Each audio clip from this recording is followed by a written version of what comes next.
This little piece, Allegretto in C by Diabelli, is a really cute, fairly easy piece to learn in the book.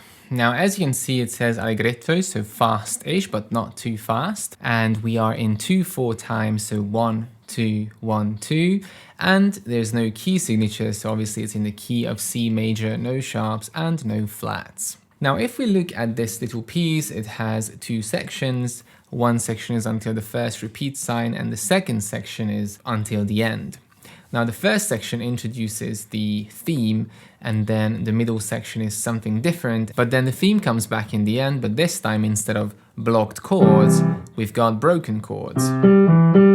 So it's ABA section. The piece is classical, it needs elegance, it needs lightness, you shouldn't be very strong with your keys. Now the first thing we need to learn is these very simple chords in the left hand. So we're going to start with a C major triad, which moves to a G7 chord, D, F, G, and back to C major, and then a G7 chord again, but this time with the B in the bottom, back to C major, and then 1 and 2 on the F major, then jumping down, so change of position, to G, E, second inversion C major chord, G, and C. And that's the first section. And then we move position into GB, 3 and 5, then a C major chord, then G again, and C. And back to GB, and back to GB. So as you can see, the G stays static in the bottom, and it's only the top note that is moving up and down.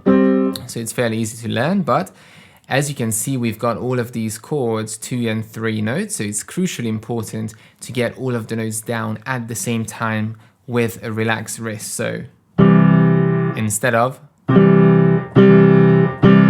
or things like this.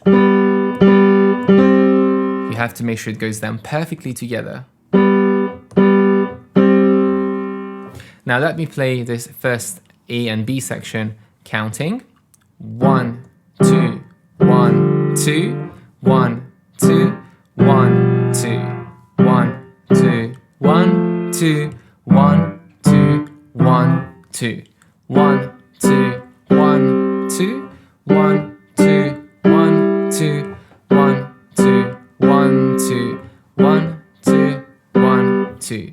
And now we get to the final section with broken chords, which is basically the same chords, but this time broken up into an Alberti bass line, bottom, top, middle, top.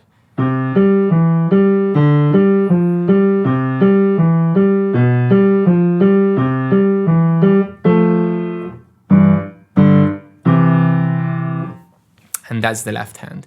Now the right hand has the melody, which is a very simple melody starting on C, and although these notes don't say staccato, you would want to bounce them a little bit and make them detached because the music just wants it. It's that kind of a dancey feel to it. So, starting on the C, and then we have a beautiful slur coming down to the B and back to C.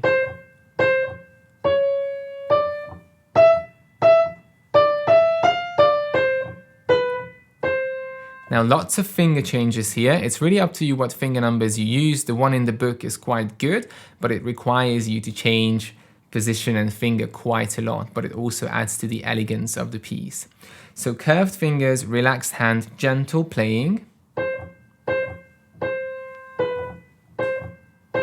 Drop up, drop. Middle section.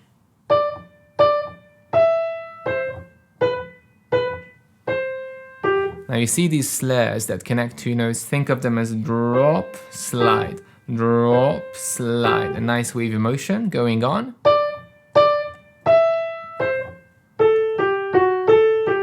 And back to the tune, C.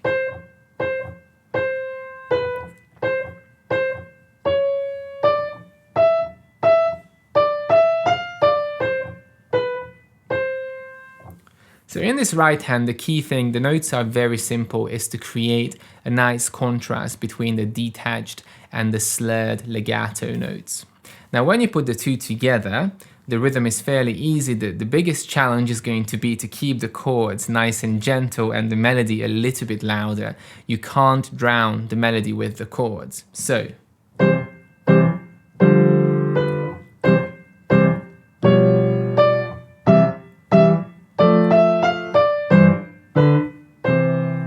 now, if you overpower the left hand, it's going to sound like this.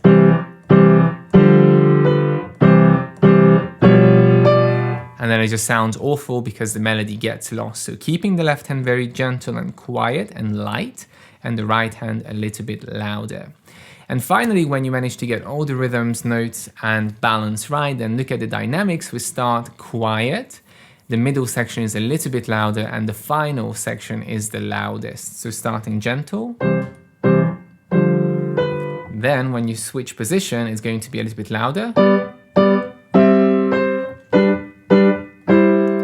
And the final part, when the broken chords come together, you've got two quavers in the left hand for one crotchet in the right hand.